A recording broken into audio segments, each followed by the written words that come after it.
Hey guys, Rory from A&S Gear. We've got another accessory for the FSC. This is the FSC drop down with on off. So if you want to stick something on the back of your FSC, but you don't want to put a stock or a folding anything on the back of it, and you don't want to have to connect a remote line to it, you would rather just be able to screw a tank onto the back of your FSC.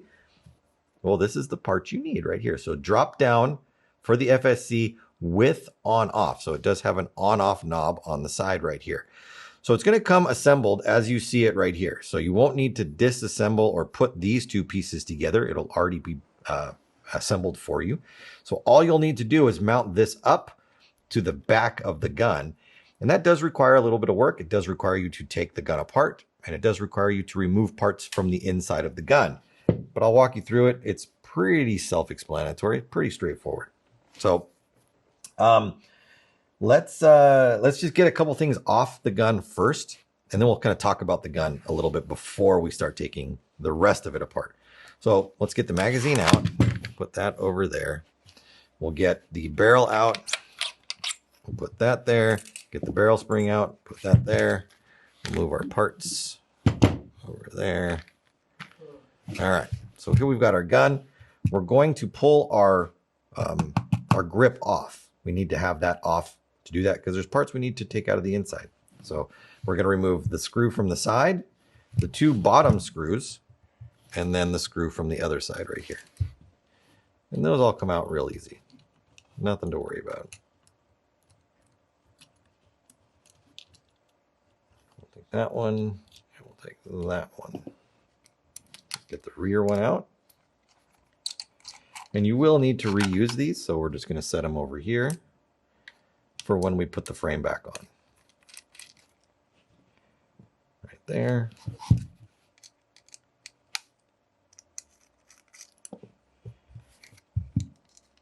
And once you get this last screw out, if it doesn't happen to be this one, it's one of the other ones, whatever. Once you've got these 4 screws out, the frame, as long as you have the magazine out, you should be able to just wiggle it right off. And then we can just set that to the side as well. We don't need that right now.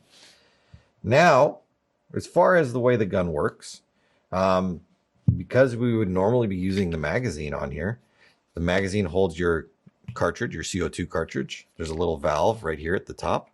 When you slide this in, the little nipple right here, pin, goes into the valve right here, pushes the little valve down inside there and releases gas up through the pin and into the marker to be able to be used. We want to block this from being able to have gas come in or out of it, and we want our gas to come in from the backside here. So we want to replace this with the one that comes in our package that is solid. It does not have a hole in it, which is this one. You can see the end of this is solid, has no hole. The end of this one has a hole in it. Now, if we didn't replace this, once we do all the other work and we ran gas into the back, the gas would come out the end of this as well. And we don't want that to happen. So we need to fix that.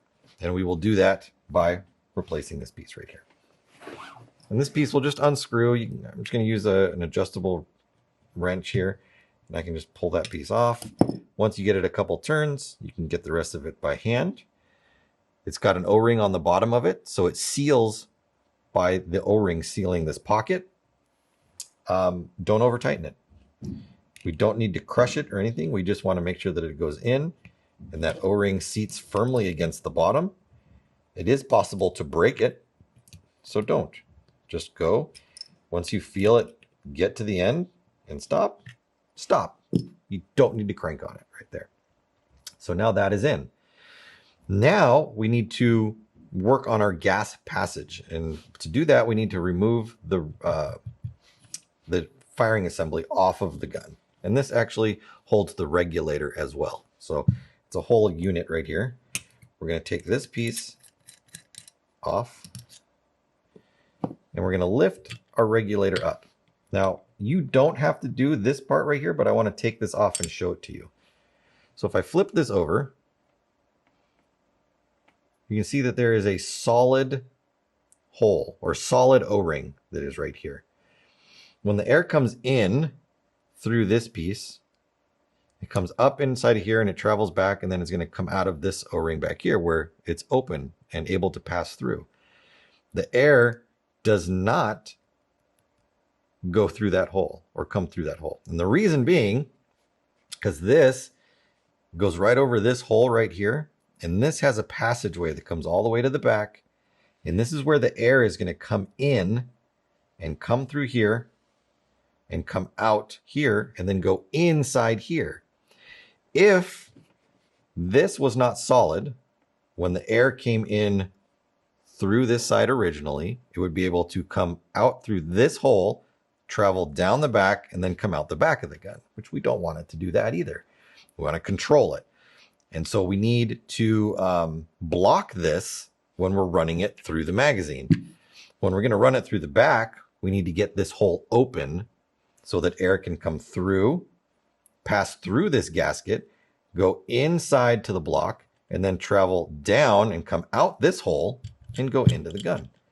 So to do that, we're going to take our pick and we're going to be very gentle and kind of come around the outside of it so that we can get it to pop out. We don't want to poke a hole in the middle of this thing, because if you ever want to come back and use it the other way, well, if you had a hole in it, it's not going to do you any good. So I'm just trying to get underneath it and pop it out like that. And then it comes with 2 O-rings. Got a tiny little O-ring. You've got this little screw that we're going to need to use in a minute too. And then this larger O-ring right here. That one is going to replace the other one. That's it. I'm going to put a little grease on that, and then we can go and put this back together. Now there is a very important step right now that if you don't do when you go to go to shoot your gun, it will not work. So this over everything is probably the most important step. Before we put this back on, even if you left it all attached and you just lifted it up like this to get to that O-ring, before you put this back down and put everything back together, the bolt inside, which is this piece right here, you need to slide this forward. You have to. Otherwise, when you put the barrel back together, when this is on, it needs to cock the gun back. And by this sliding backwards through this mechanism, it cocks the gun and it sets it. If this is already back and you just stick this thing on, it won't work because the gun never gets cocked and it never gets that original shot. So you have to slide the bolt forward. Then you can put this back together. I'm going to put that on, the linkage from the trigger to the firing assembly. And then I will drop that down on there. I will put on my little O-ring. All this O-ring does right here is it helps keep this from possibly popping off. It doesn't seal anything. And then we'll take that screw, and it's the one that has the little metal washer on it, the little locking washer, and we'll tighten that down. And then we can just leave it for now. We don't need to worry about anything else at the moment. We're good. We've got that on there. We're ready to move on to the next step. Now the next step has to do with the back of the gun right here. So there are 4 screws, 1, 2, 3, 4, that are in the gun. Now they are just there to take up space at the moment. They don't block the passageway or anything like that because the gas can't get through the way it was set up originally. But these screws need to go into these holes and hold this plate in place. So we need to remove all the little screws that are inside there in order to make space for these screws to go in. So there are 4 of them, and we're going to move all of them out. So 1, and sometimes these can be a little tough to get out. So just be careful as you're taking them out.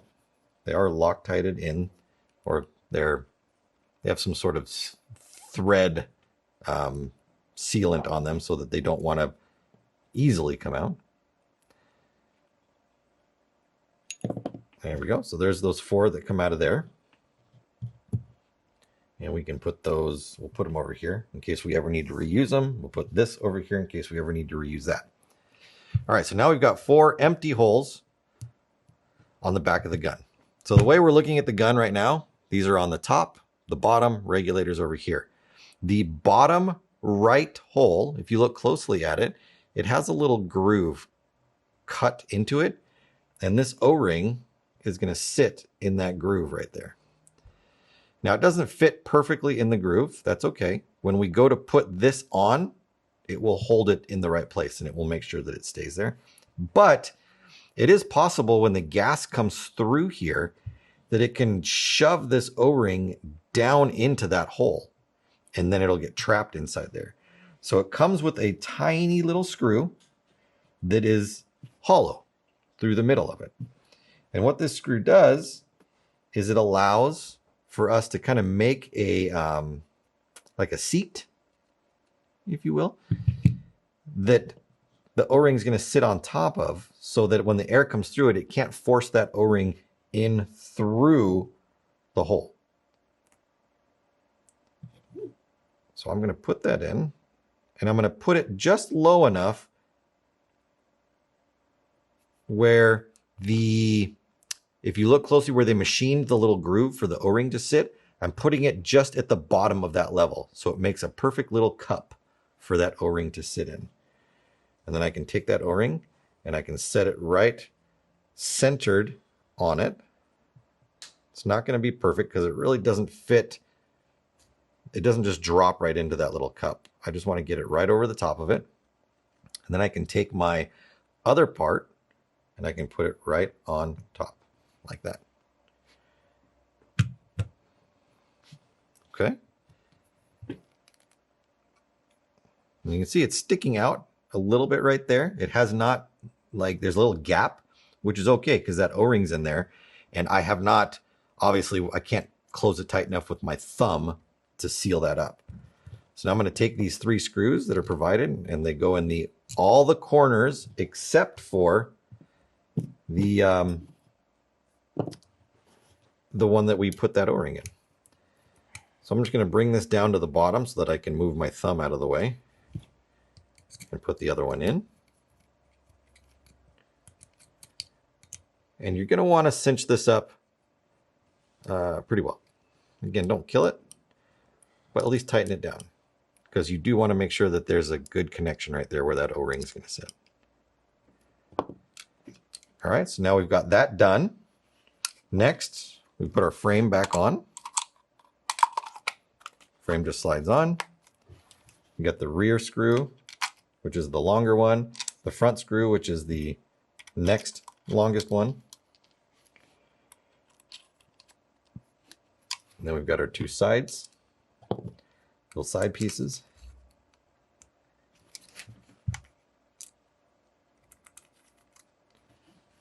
All right. Then we can put our spring in. And when we put our barrel in, you'll hear it. When I push the barrel in and I compress the spring down, it's going to slide the bolt back and lock it in place. Right there. Now the gun is cocked, and when the air comes through, it will shoot when I pull the trigger. If you don't have that bolt slid forward, it doesn't happen. You don't get that cock, and you don't get the shot out of the gun. And then our magazine can come in, and we can shoot. Now, obviously, you don't need a cartridge in there because you're not using the air through here.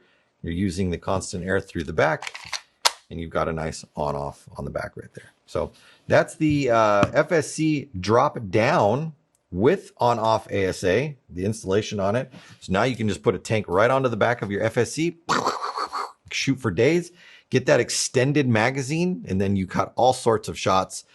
That's really kind of what it's for, I believe. So the drop down ASA, drop down with on-off ASA for the FSC, that's how it goes in. Pick up yours today at ansgear.com.